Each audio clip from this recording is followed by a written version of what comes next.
ഞാൻ ഷൈജു കോസ്റ്റക്കാവ് ഷൈൻ വീഡിയോസിൻ്റെ മറ്റൊരു വീഡിയോയിലേക്ക് എല്ലാവർക്കും സ്വാഗതം. നല്ല കിടിലം പഴങ്കഞ്ഞി കുടിക്കാനുള്ള റെസിപ്പി കാണിച്ചു തരാം. ആദ്യം ഫ്രിഡ്ജ് തുറന്ന് 4 മുളക് എടുക്കുക.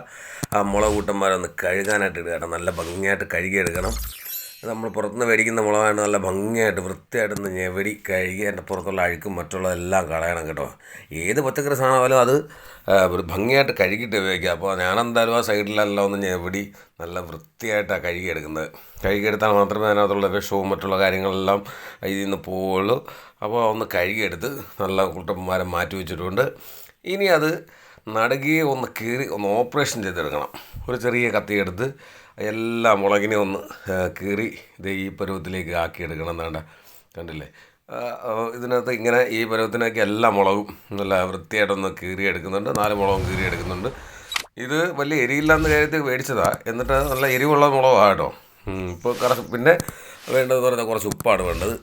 ഉപ്പിനെ നമുക്ക് കീറിയ ഭാഗത്തുകൂടി ആ മുളകിനകത്തേക്കൊന്ന് നിറച്ച് കൊടുക്കണം. ഇതിനകത്തേക്ക് നല്ല ഭംഗിയായിട്ടൊന്ന് കയറ്റി നിറച്ച് കൊടുക്കണം. നമ്മൾ 3 വിരലും കൊണ്ട് ചെയ്താലും മതി. ഇപ്പോൾ സ്പൂൺ കൊണ്ടാണ് ഞാൻ ചെയ്യുന്നത്. അപ്പോൾ ഓരോരോ മുളകുകളും എടുത്ത് ഞാൻ അതിനകത്തെല്ലാം ആ കീറിയ ഭാഗത്ത് ഉപ്പിങ്ങനെ നിറച്ച് കൊടുക്കുന്നുണ്ട്. ഉപ്പ് നിറച്ച് കൊടുത്തു കഴിഞ്ഞിട്ട് നമുക്ക് നേരെ അടുക്കളയിലോട്ട് വിടാം. ഒരു പാൻ എടുത്ത് അടുപ്പത്തേക്ക് വെച്ചിട്ട് അതിലേക്ക് നമുക്ക് എണ്ണ വെച്ച് കൊടുക്കാം. ഞാനിവിടെ ഉപയോഗിച്ചിരിക്കുന്നത് സൺഫ്ലവർ ഓയിലാണ്. വെളിച്ചെണ്ണയ്ക്ക് ഭയങ്കര വില. നിങ്ങളുടെ നാട്ടിലെ വെളിച്ചെണ്ണയുടെ വിലയൊന്ന് കമൻറ്റ് ചെയ്തേക്കണം കേട്ടോ. ഇവിടെയൊക്കെ 400 രൂപ കഴിഞ്ഞ് 1 ലിറ്ററിന് വെളിച്ചെണ്ണയ്ക്ക്. അപ്പോൾ ഇവിടെ സൺഫ്ലവർ ഓയിലാണ് ഞാനിപ്പോൾ ഉപയോഗിക്കുന്നത്. അപ്പോൾ പാൻ അടുപ്പത്തേക്ക് വെക്കുന്നതിന് മുമ്പ് തന്നെ ഇലക്ട്രിക് സ്റ്റൗ ആയിട്ട് പെട്ടെന്നങ്ങ് ചൂടാവുക. അപ്പോൾ സൺഫ്ലവർ ഓയിൽ ഇങ്ങനെ ഒഴിച്ച് കൊടുത്തിട്ടുണ്ട്. ഒഴിച്ച് കൊടുക്കുമ്പോൾ ഇതെല്ലാം വളരെ ഫാസ്റ്റായിട്ടാണ് ചൂടാവുന്നത് കേട്ടോ. അങ്ങനെ ഇത്രയും നേരം ഞാനാണ് വീഡിയോ എടുത്തുകൊണ്ടിരുന്നത്. അതേപോലെ തന്നെ ഷൂട്ടും ചെയ്ത് ഇതെല്ലാം ചെയ്തുകൊണ്ടിരുന്നത്. പക്ഷേ ഇനി അങ്ങോട്ട് മാളുവാണ് ചെയ്യുന്നത്. അപ്പോൾ എനിക്ക് രണ്ടും കൂടെ പറ്റില്ല. അപ്പോൾ എന്തായാലും മാളു ഓരോരോ മുളകുമായിട്ട് എടുത്തിങ്ങനെ അടുപ്പിലേക്ക് ഒരു എണ്ണയിലേക്ക് വെക്കുന്നുണ്ട്. വെക്കുന്നതിന് മുമ്പ് തന്നെ കണ്ടില്ലേ എന്ത് ഫാസ്റ്റായിട്ടാണ് അത് ഇങ്ങനെ റെഡിയായി വരുന്നത്. ഇതിങ്ങനെ പൊള്ളിച്ചെടുക്കണം. ഇങ്ങനെ കഴിച്ചിട്ടുള്ളവരുണ്ടെങ്കിൽ ഒന്ന് തീർച്ചയായിട്ടും ഒന്ന് കമൻറ്റ് ചെയ്തേക്കണം കേട്ടോ. അപ്പോൾ വല്ലാത്തൊരു അനുഭൂതി, വല്ലാത്തൊരു ടേസ്റ്റാണ് ഈ സംഭവം ഇങ്ങനെ കഴിക്കുന്നത്. ഗുജറാത്തിലും മറ്റുള്ള ബോംബെയിലൊക്കെ ചെന്ന് കഴിഞ്ഞാൽ അവിടെ ബജ്ജിയുടെ കൂടെ ഇതുപോലെ മുളക് വറുത്തിങ്ങനെ തരും. അപ്പോൾ അതിന് ഒരു പ്രത്യേക ടേസ്റ്റുണ്ട്.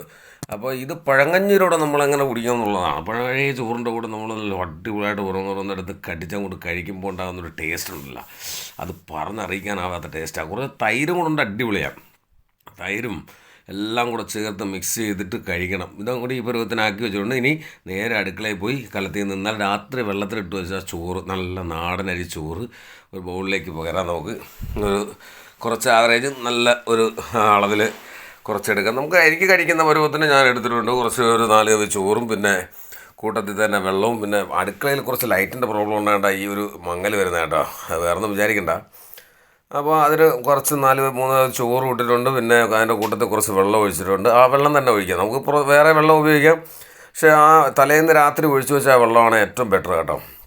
പിന്നെ അത് കഴിഞ്ഞിട്ട് നല്ല ഒന്നാന്തരം ചുവപ്പൻ കോര അഥവാ പുയ്യാപ്പിള, വടക്കോട്ടൊക്കെ പുയ്യാപ്പിള എന്ന് പറഞ്ഞാൽ ചുവപ്പൻ കോരയുടെ കറി അങ്ങോട്ട് ഒഴിച്ചു കൊടുത്തിട്ട് കുറച്ച് ഉപ്പ് കൂടി ഇട്ട് കൊടുക്കാം. ഉപ്പ് അനിവാര്യമാണല്ലോ എപ്പോഴും.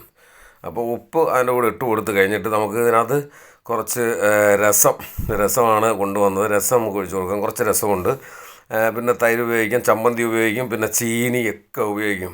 ചീനി ഇതൊക്കെ ഉണ്ടെങ്കിലുണ്ട് നല്ല ടേസ്റ്റാണ്. നിങ്ങൾ പഴങ്കഞ്ഞി കൂടി കൊല്ലം ജില്ലക്കാർക്കെല്ലാം പഴങ്കഞ്ഞി സുപരിതമായതിന് ഒരുപാട് കടകൾ തന്നെ ഉണ്ട് ഇവിടെ, പഴങ്കഞ്ഞി കടകൾ. അതൊക്കെ എന്ന് പറഞ്ഞാൽ വെറൈറ്റിയാണ്. ഇനി അതിൻ്റെ കൂടെ നമുക്ക് ഇന്നലത്തെ വേവിച്ച ചക്ക കുറച്ച് ചക്കയും കൂടെ വെച്ച് കൊടുത്തപ്പം പഴങ്കഞ്ഞി ഏകദേശം സെറ്റായി കഴിഞ്ഞു. ഇനി അതിനകത്ത് കുറച്ച് പുളിശ്ശേരിയും കൂടെ നമ്മൾ ഒഴിച്ച് കൊടുക്കുന്നുണ്ട്. തൈര് പോലിരിക്കുകയാണ്. പുളിശ്ശേരിയാണ് കുറച്ച് ഒഴിച്ചാൽ മതിയല്ലോ. അപ്പോൾ രസമുണ്ട്, മീൻകറിയുണ്ട്, ചക്കയുണ്ട്. ഇപ്പോൾ പുളിശ്ശേരിയും കൂടെ ആയപ്പോൾ ഗംഭീരമായി. ഇനി അതിൻ്റെ മുകളിൽ നമ്മളെ വെറൈറ്റി സാധനം നല്ല ചൂടുണ്ട്. അപ്പോൾ ഇതങ്ങോട്ട് എടുത്ത് വെക്കുമ്പോൾ ഉണ്ടല്ലോ വല്ലാത്തൊരു മണവും, എന്താ പറയുക, അടിപൊളിയാണ് കേട്ടോ. ഇതുപോലൊരു ട്രിപ്പ് നിങ്ങളൊന്ന് ചെയ്ത് കഴിച്ച് നോക്കണം. അതിൻ്റേതായൊരു ടേസ്റ്റാണ്. ഇത് സാധാരണ നമ്മൾ ചോറൊക്കെ കഴിക്കുന്നതിൻ്റെ കൂട്ടത്തിൽ ഇതുപോലെ വറുത്ത് കഴിക്കാം കേട്ടോ, സൂപ്പറായിരിക്കും. പക്ഷേ എരി അധികം ഉപയോഗിക്കല്. അങ്ങനെ പഴങ്കഞ്ഞി എല്ലാം കൂടി എടുത്ത് നന്നായിട്ടൊന്ന് ഞെവിടി. ആ മീനുണ്ട്, സൂപ്പർ മീനാണ്. ഇപ്പോൾ ഇതുപോലെ നിങ്ങളൊന്ന് കഴിച്ചിട്ടുള്ളവരുണ്ടെങ്കിൽ കൃത്യമായിട്ടൊന്ന് കമൻറ്റ് ചെയ്തേക്കണം. ഇനി ഇതുപോലൊന്ന് ഞെവടി ഒരു കവള് ചോറങ്ങോട്ട് വായിൽ വെച്ചിട്ട് ആ ഒരു മുളകെടുത്ത് അങ്ങോട്ട് കടിക്കണം. അസാധ്യ ടേസ്റ്റാണ്.